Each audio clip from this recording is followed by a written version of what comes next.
दोस्तों, मैं doctor Ashutosh Shah, medical director Elegance clinic, आपका स्वागत करता हूं हमारी यूट्यूब चैनल में। आज का जो वीडियो है वो है क्राउन हेयर ट्रांसप्लांट। दोस्तों, क्राउन एक स्पेशल एरिया होता है। सर के जो पीछे का जो भाग है वहाँ पे काफ़ी सारे लोगों को बाल्डनेस होती है।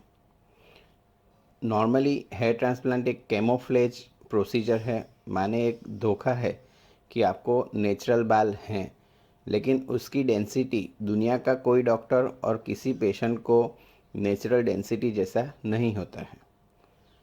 एक बाल दूसरे को ढकता है, दूसरा तीसरे को ढकता है, ऐसा करके आपको नेचुरल रिजल्ट दिख सकता है। तो ये प्रोसीजर काफ़ी स्किलफुल है। अच्छे डॉक्टर्स ये प्रोसीजर अच्छी तरीके से कर सकते हैं। फ्रंट का जो भाग होता है वहाँ पे हेयर की डायरेक्शन एक ही दिशा में होती है, तो वहाँ पे आपको हेयर एक दूसरे को ढकने की संभावना ज़्यादा अच्छी रहती है। वहाँ पे ब्लड सप्लाई भी बहुत अच्छी होती है। जबकि क्राउन एरिया का स्पेसिफिकेशन ये है कि यहाँ पे आपको हेयर की डायरेक्शन, वहाँ पे अपने भ्रमर होते हैं और उसकी वजह से हेयर की डायरेक्शन राउंड होती है। वो एक एक दिशा में बाल नहीं उगते हैं, वो अलग अलग दिशा बदल देते हैं। इसलिए एक बाल दूसरे को कवर करेगा वैसा वहाँ पे इतना पॉसिबल नहीं रहता है। दूसरा कि क्राउन सर का सबसे लास्ट भाग होने की वजह से वहाँ के ब्लड सप्लाई कम होती है, और ब्लड सप्लाई कम होने की वजह से वहाँ पे आप जितना डेंसिटी फ्रंट में दे सकते हैं उतना क्राउन में नहीं दे सकते हैं। उसके लिए आपको दूसरी सिटिंग करनी पड़ सकती है। दोस्तों, क्राउन हेयर ट्रांसप्लांट जो है वो पीछे से दिखता है, जबकि फ्रंट हेयर ट्रांसप्लांट आगे से दिखता है। तो आपका जो फ्रंट लुक है वो इम्प्रूव करने के लिए आगे की डेंसिटी हम बहुत ज़्यादा बनाते हैं, जबकि क्राउन में कम बाल यूज़ किए जाते हैं। अगर आपको फ्यूचर में हेयर ट्रांसप्लांट की ज़रूरत पड़ी तो भी फ्रंट के लिए ज़्यादा ज़रूरत पड़ेगी, इसलिए सभी बाल क्राउन में यूज़ कर लेना आइडियल नहीं है, क्योंकि वो सामने से कभी दिखता नहीं है। फिर भी काफ़ी सारे लोग हमारे पास आते हैं क्राउन के लिए और हम उनको हेयर ट्रांसप्लांट करके देते हैं।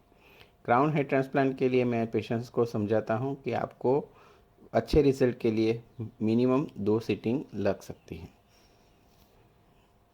आपका एम यहाँ पे होना चाहिए कि आपका जो एरिया खाली दिख रहा है उससे वो कम खाली दिखे या दूर से ना दिखे। आइए देखते हैं इसका प्रोसीजर। ये पेशेंट को आप देख रहे हैं कि क्राउन एरिया में बाल्डनेस है। ये विदाउट शेविंग हम ये प्रोसीजर कर रहे हैं। यहाँ पे ये डायरेक्शन हेयर का मुआयना किया जा रहा है। आप जैसे देख रहे हैं यहाँ पे डायरेक्शन अलग है, यहाँ पे अलग है और यहाँ पे अलग है। तो डायरेक्शन को ध्यान में रखते हुए ये नीडल से पहले रेसिपिएंट होल बनाए जाते हैं जिसमें आपके बाल बाद में डलेंगे। यहाँ पे क्राउन पूरा एम्प्टी भी नहीं है, तो बाकी बचे हुए बालों को बचाते हुए हमें यहाँ पे होल करने पड़ते हैं। इसके बाद हम लोग इसको मिथिलीन ब्लू नाम के नॉन टॉक्सिक केमिकल से रंग देते हैं, जिससे कि कहाँ बाल डालने हैं वो हमें दिखता है।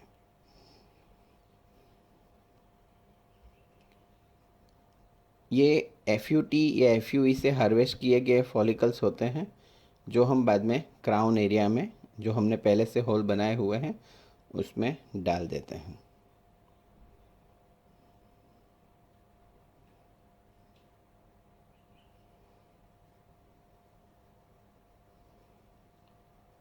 दोस्तों, ये पूरा ही पेनलेस प्रोसीजर है। सिंगल डे लोकल एनेस्थेसिया में हो जाता है। क्राउन एरिया के भी रिज़ल्ट अच्छे होते हैं।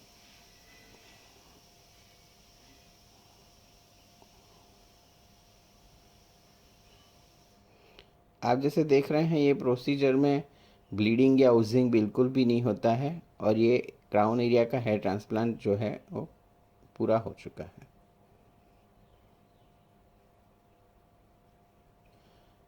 दोस्तों, क्राउन एरिया के लिए अगर आपको कोई भी इंक्वायरी है तो आप हमारे क्लिनिक अडाजन और वेसु सूरत गुजरात में है, वहाँ पे पर्सनली आ सकते हैं। यहाँ पे हमारे नंबर्स दिए हुए हैं, व्हाट्सअप और कॉन्टैक्ट नंबर।